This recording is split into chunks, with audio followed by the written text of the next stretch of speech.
Assalamualaikum warahmatullahi wabarakatuh. Kembali lagi kita di mata kuliah Statistika Dasar. Pada bab ketiga ini kita akan membahas statistika inferensial. Statistika inferensial merupakan salah satu jenis statistika yang sebelumnya sudah kita pelajari di konsep dasar statistika bahwa ada dua jenis statistika, yaitu statistika deskriptif dan statistika inferensial. Statistika deskriptif mungkin di bab kedua sudah kita bahas juga ya, di mana data dari statistika deskriptif ini biasanya bertujuan untuk mendeskripsikan karakteristik data dan disajikan dalam tabel, grafik, ataupun diagram. Sedangkan untuk statistika inferensial ini biasanya teknik yang digunakan dalam statistika untuk menganalisis data-data yang berupa angka dan membutuhkan perhitungan atau analisis menggunakan SPSS. Nah, ini adalah perbedaan antara statistika deskriptif dan statistika inferensial. Untuk statistika deskriptif hanya mampu menggambarkan data saja. Nah, biasanya dalam bentuk tulisan, tabel, grafik, ataupun diagram. Dan tidak bisa digunakan untuk mengambil kesimpulan pada tingkat populasi, hanya berupa deskripsi saja. Sedangkan yang statistika inferensial itu memberikan analisis yang lebih mendalam tentang data dan dengan perhitungan analisis statistik dan bisa digunakan untuk menarik kesimpulan pada tingkat populasi. Nah, dalam penelitian, langkah-langkah yang dilalui ya umum baik itu statistika deskriptif maupun inferensial sama, mulai dari penentuan latar belakang, menentukan variabel penelitian, kemudian yang kedua menentukan rumusan masalah, apa yang ingin kita ketahui di dalam penelitian tersebut, apakah kita ingin mengetahui ada tidaknya perbedaan antara satu data dengan data lainnya di dalam suatu populasi, atau kita ingin melihat pengaruh variabel bebas terhadap variabel terikat, atau kita ingin melihat korelasi atau hubungan antara satu variabel bebas dengan variabel bebas lainnya. Itu ditentukan di rumusan masalah. Kemudian rumusan masalah ini nanti akan menentukan ya metode yang kita butuhkan gitu ya. Apakah pengumpulan datanya secara observatif atau wawancara atau eksperimental seperti itu. Nah, dari rumusan masalah kita bisa menetapkan tujuan penelitian, kemudian hipotesis atau dugaan sementara. Setelah itu kita melakukan proses pengambilan data dengan metode yang sudah kita tetapkan, lalu kita akan mendapatkan data.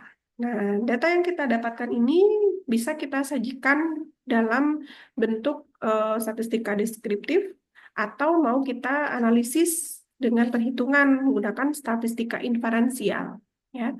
Nah, pada kesempatan hari ini kita akan membahas tentang analisis statistika inferensial. Nah, di dalam serangkaian proses penelitian, kita perlu menetapkan hipotesis atau dugaan sementara. Nah, seperti yang sudah kita pelajari pada bab 1, hipotesis itu ada dua jenis, hipotesis penelitian dan hipotesis statistik. Ya. Nah, untuk statistika inferensial ini biasanya menggunakan hipotesis statistik. Ya. Hipotesis statistik berarti kejadian tersebut hampir tidak mungkin disebabkan oleh faktor kebetulan. Pengujian hipotesis statistik biasanya yang pertama kita merumuskan terlebih dahulu hipotesis nol dan hipotesis alternatifnya. Biasanya dengan kata-kata kalau untuk hipotesis nol itu tidak ada ya. Misalkan kita mau lihat ada tidaknya perbedaan, berarti kalau hipotesis nol itu dikatakan tidak ada perbedaan antara satu variabel atau satu kelompok perlakuan dengan kelompok yang lain gitu ya. Kalau hipotesis alternatif ini ada perbedaan. Nah, kalau kita ingin mengetahui pengaruh ya, maka hipotesis nol itu tidak ada pengaruh, sedangkan hipotesis alternatif ada pengaruh gitu. Disusunnya seperti itu. Nah, kemudian yang kedua, kita menentukan tingkat signifikansinya. Nah, apakah kita mau pakai 0,05 atau 0,01 atau 0,001 begitu ya. Semakin kecil tingkat signifikansinya, maka semakin besar nilai signifikansi tersebut. Gitu. Kalau 0,05 berarti validitas datanya atau signifikansi datanya 95%. Berarti kan mendekati 100% gitu ya. Kalau 0,01 atau sekitar 1% errornya berarti signifikansinya 99%.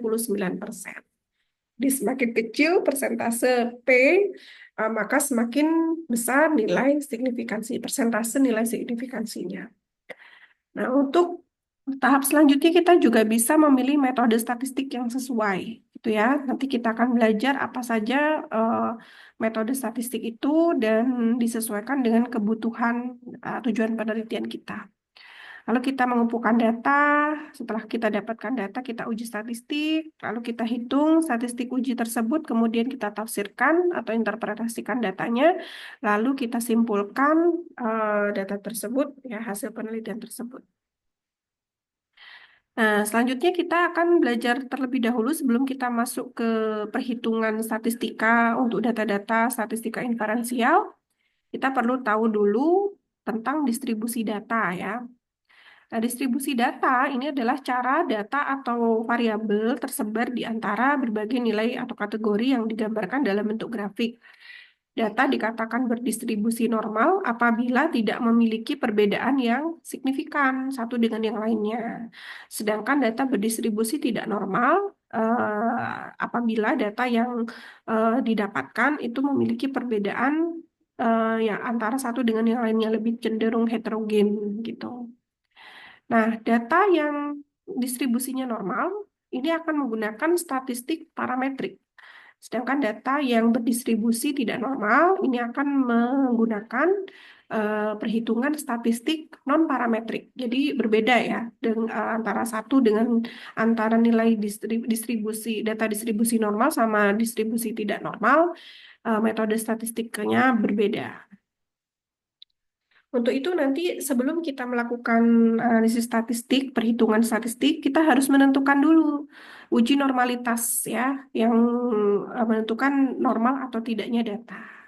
Setelah kita tahu data kita berdistribusi normal, maka kita bisa melanjutkan untuk analisis statistik dengan statistik kelompok parametrik ya. Kalau data kita tidak normal, maka kita akan mengambil metode statistik yang memang digunakan untuk statistik non-parametrik. Seperti itu.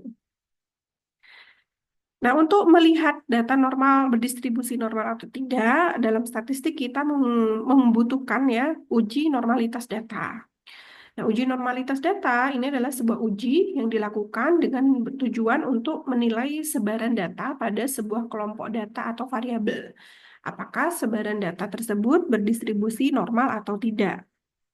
Uji normalitas berguna untuk menentukan data yang telah dikumpulkan berdistribusi normal atau tidak dengan dua metode, ya tergantung dari besar sampel. Kalau besar sampelnya lebih dari 30 atau sama dengan ya, maka uji yang digunakan untuk normalitas data adalah uji Kolmogorov-Smirnov. Ya, sedangkan untuk data yang kecil, kurang dari 30 sampelnya, maka digunakan Shapiro-Wilk ya.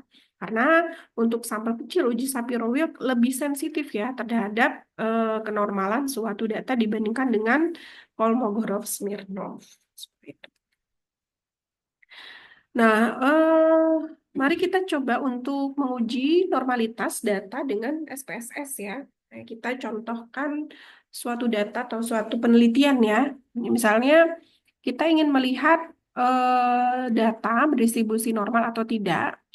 Ada seorang peneliti yang penelitiannya itu ingin melihat pengaruh pemberian ekstra kayu secang terhadap kadar SGOT mencit atau mus-mus-mulus untuk menguji aktivitasnya sebagai hepatoprotektor atau perlindungan terhadap fungsi hepar. Di mana hepar kita atau hati kita itu akan rusak dengan paparan zat tertentu, dan indikator dari kerusakan fungsi hati ini salah satunya adalah peningkatan kadar SGOT di dalam serum darah. Gitu. Kalau kadar SGOT-nya tinggi, ada kemungkinan besar ada kerusakan fungsi hati karena sel-sel yang rusak di hati itu akan melepaskan enzim SGOT kemudian tersebar di serum darah. Nah, peneliti ini ingin mengetahui apakah ada nih pengaruh dari ekstra kayu secang terhadap penurunan kadar SGOT mencit. Ya, kalau ada penurunan SGOT-nya, maka bisa disimpulkan bahwa ekstra kayu secang ini memiliki efek hepatoprotektor. Ya, seperti itu. Nah, untuk bisa menjawab penelitian ini, kita perlu membuat rumusan masalah dulu ya, apa yang ingin kita angkat gitu ya. Nah, misalkan di sini ada 3 rumusan masalah. Misalnya yang pertama, kita melihat ada tidaknya perbedaan pemberian ekstra kayu secang, kemudian ada tidaknya pengaruh pemberian ekstra kayu secang, dan yang ketiga ada atau tidaknya hubungan dosis ekstra kayu secang terhadap SGUT, kadar SGUT. Nah, untuk bisa menjawab 3 masalah ini, kita membutuhkan 3 analisis statistik, gitu ya. Yang nomor 1 ada uji beda atau uji perbandingan, yang kedua uji pengaruh, dan yang ketiga adalah uji hubungan atau korelasi. Sebelum kita melakukan uji statistik, 3 uji statistik, maka kita harus uji dulu normalitas datanya, ya datanya normal atau tidak normal. Ya. Ini menyusun hipotesis, ya. Misalkan kita di rumusan masalah 1, kita ingin menguji perbedaan, ada tidaknya perbedaan pemberian ekstra kayu secang terhadap dosis terhadap SGOT, kadar SGOT mencit, maka hipotesis statistiknya ada 2, H0 dan H1. Kalau H0 ada perbedaan pemberian ekstra kayu secang berbagai dosis terhadap SGOT, kalau H1 tidak ada perbedaan. Untuk rumusan masalah kedua juga begitu ya. Misalkan ada pertanyaan apakah ada pengaruh pemberian ekstra kayu secang terhadap dengan berbagai dosis terhadap SGOT, maka hipotesis statistiknya ada H0 itu ini terbalik ya, harusnya tidak ada pengaruh, sedangkan H1 ada pengaruh pemberian ekstra kayu secang terhadap dengan berbagai dosis terhadap SGOT. Kemudian yang rumusan masalah ketiga juga begitu ya, H0-nya harusnya tidak ada hubungan ya, H1 ada hubungan. Tuh. Pemberian ekstra kayu secang dengan berbagai dosis terhadap kadar SGOT mencit. Nah, setelah kita menentukan hipotesis, kita menentukan variabelnya ya. Kalau melihat dari kasus penelitian tadi, nah variabel bebasnya ini adalah dosis pemberian ekstra kayu secang.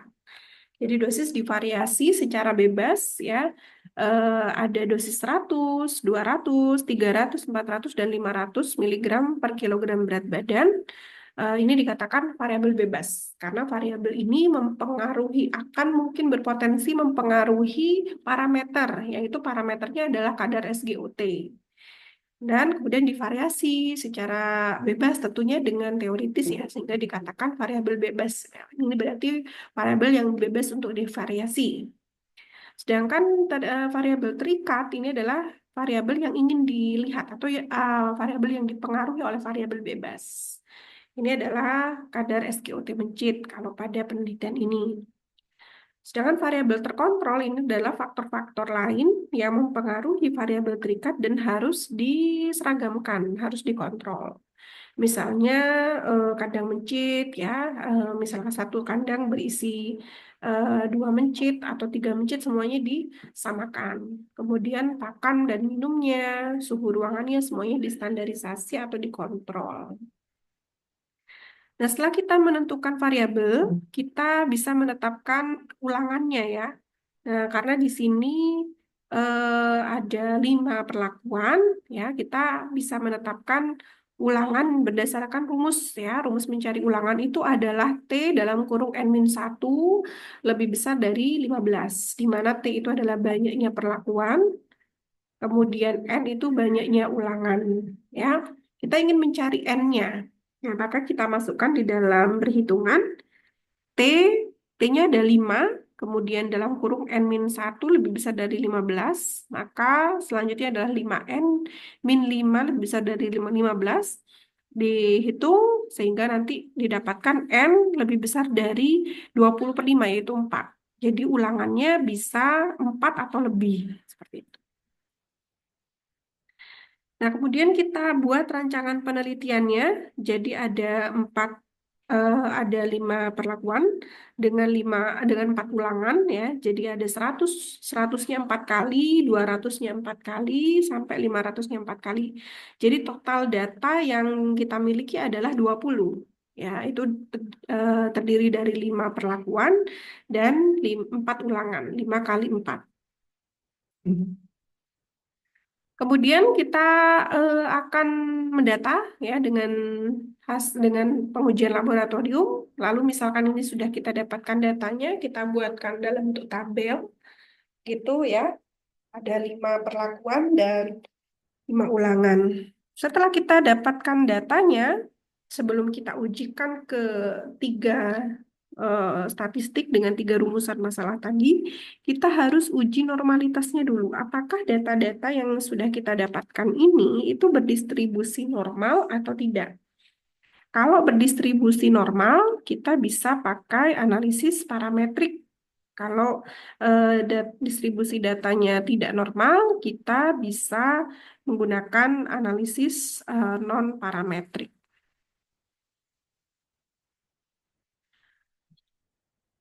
Ya, ini untuk uji normalitasnya sudah kita singgung karena jumlah datanya ada 20, maka kita menggunakan uji normalitas Shapiro-Wilk. Caranya kita bisa buka aplikasi SPSS ya. Kemudian kita masukkan datanya ya, variasi datanya ada dosis. Ada 5 macam dosis, 100 sampai 500. Lalu kita juga, untuk ini variabel bebasnya, yang di bawah adalah variabel terikatnya kita masukkan. Kita bisa menggunakan pelabelan di sini ya, karena apa namanya, untuk mempermudah ya. Kemudian kita juga bisa menentukan desimalnya di sini, apakah ada desimal atau tidak ya. Selanjutnya,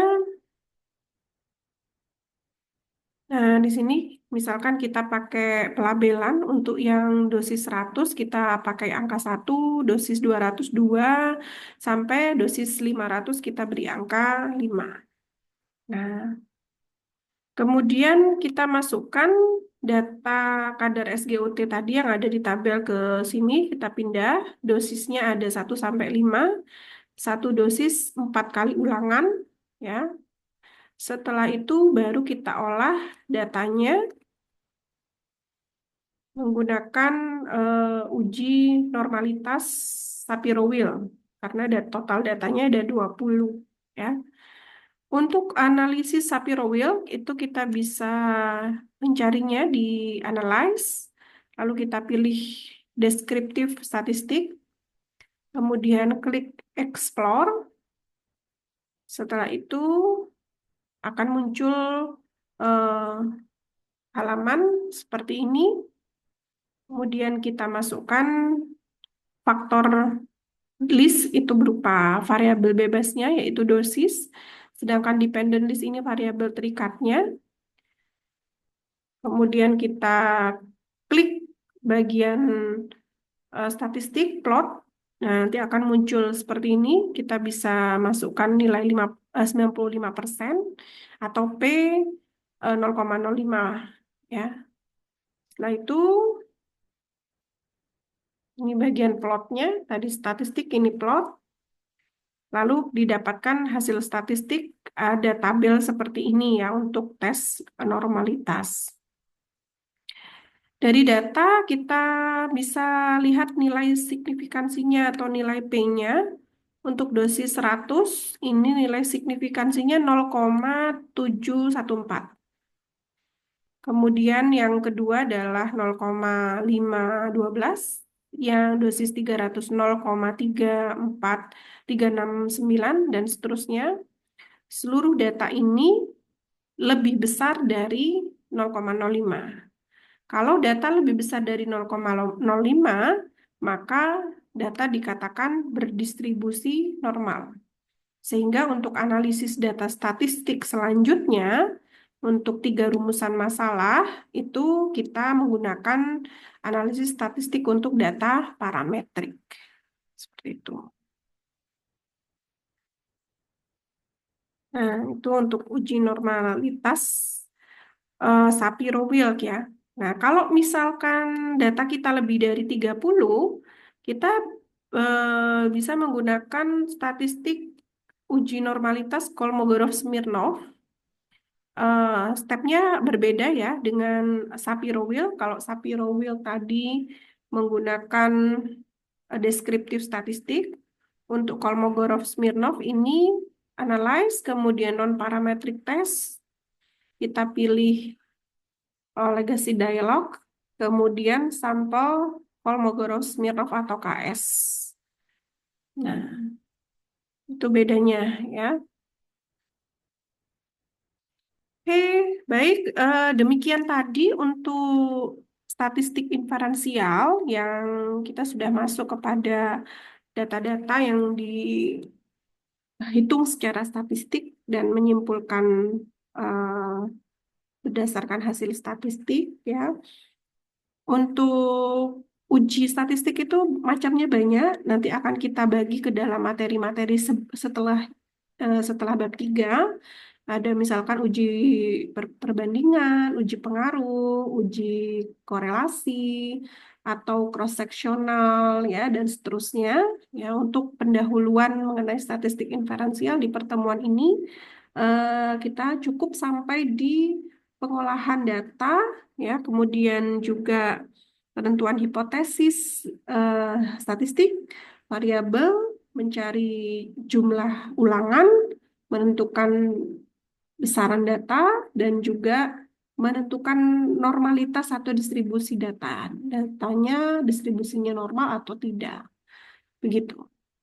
Baik, itu saja untuk materi bab 3. Semoga bermanfaat. Kita bertemu lagi pada materi berikutnya.